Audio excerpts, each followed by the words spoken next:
He is Dallas Keuchel. How are you, Dallas? I'm doing well, Rich. Thanks for having me on. No, thanks for coming on the show. I really enjoy watching you pitch and how you do what you do. Tell me what's going on in your clubhouse right now with you having won 2 big games against the Los Angeles Angels and how you feel about this season moving forward, Dallas. Well, we pretty much got a little club atmosphere going on after the games. It's called Club Astros. I guess we started it since none of the core players from our team have been on a winning team yet, so we're trying to amp up the feeling of winning, and we're just having a lot of fun. Yeah, please expound on that a little bit more about guys not being used to winning, certainly at this level, and how do you try and address that so you can start believing in what you're doing? Well, it just starts with I think it starts with the off season. Guys got a taste of winning last year. We had a rough first month in April, but we were playing 500 ball the rest of the year. So guys got a little bit of a winning feeling, and I think with what the front office did and bringing some of the veteran guys who've been on winning teams and then mixed in with some of the core guys who are young and energetic, we have found the right mixture of a winning team. And what is it about you? Because you're lights out all around the major league landscape, but particularly at home. What is it like for you pitching at home that makes you so difficult to even touch on the mound, Dallas? I really have no idea. I think last year I had way better road stats, and there's something about Minute Maid Park. Houston's a great sports town, and we just wanted to bring the winning atmosphere back. And I don't know if it's just me subconsciously thinking about that or it just happens to be the luck of the draw. But I definitely love pitching at Minute Maid Park, and the fans have shown up throughout the course of the year, and the crowds have only gotten better. So we're more appreciative of that, and hopefully looking to make a push into October and possibly November. Yeah, and with Scott Kazmir being added to the mix just last week, he's on the mound tonight as you go for the sweep of the Angels. What has he added to the atmosphere there, Dallas? Well, he's added a lot of things, and I personally have watched him pitch for numerous years now. I've been a big fan of his, so when we got him aboard, I was ecstatic. But he brings a veteran presence, and he knows what it takes to win. He's had a lot of pressure throughout his career, so he knows exactly what he has to do. And I think he's having fun here back in his pretty much his home city of Houston. So he's excited as well. Dallas Keuchel, Astros pitcher, joining me here on the Rich Eisen Show. All right, let's get into this business about you being a left-handed Marcus Mariota, Dallas. Tell me about your football acumen, Dallas. I thought I used to be pretty good back in the day. I had fifth competition. Sam Bradford was in the same year as me, so I definitely wasn't a Sam Bradford, but we used to run the run and gun. I was in the shotgun about 50 plays a game, and just misdirection, some slants, some deep balls. But I like to joke with a lot of guys in the clubhouse about how athletic I used to be. Maybe not anymore, but I used to be. So you went toe-to-toe. Well, all of us in the NFL business think quarterbacks go against each other, even though it's really quarterbacks against defense. But you were out there toe-to-toe with Sam Bradford 1 year in high school, Dallas? I like to think so. His stats were a lot better than mine. Okay. But I had fun, and I gave it a little bit of thought going to play college football. I got a few offers, not any big schools, but football was definitely my first love before baseball. I didn't think I would be able to cut it for college football or professional, if that were the case. So what's your team? Who's your team? Well, it used to be the Cowboys growing up. I do like the Texans.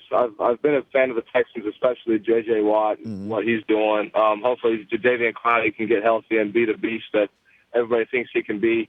But I like the Eagles now with what they have in Bradford and DeMarco Murray, both OU guys. I'm from Oklahoma, so I watch them. I would definitely probably say the Texans and or the the Eagles just because of who they got. Yeah, I mean, you can't go Dallas because you're in Houston. You got to go and start checking out the Texans because you are a star of the Houston sports scene. I get that. So you're going to be following the Bradford exploits for Chip Kelly. I like it, Dallas. I will. I definitely am going to be rooting for the Texans for sure. And if the Eagles come and play I'm not sure if they play the Texans this year or not, but if they do, it'd be definitely Texans. Well, Dallas, I don't normally ask another man about about manscaping, but I have to ask you about your beard and how much maintenance you require every single day there, Dallas, with your beard. It's become more and more of a maintenance thing. I even catch myself combing my beard in the locker room if I have time before the game, after a shower.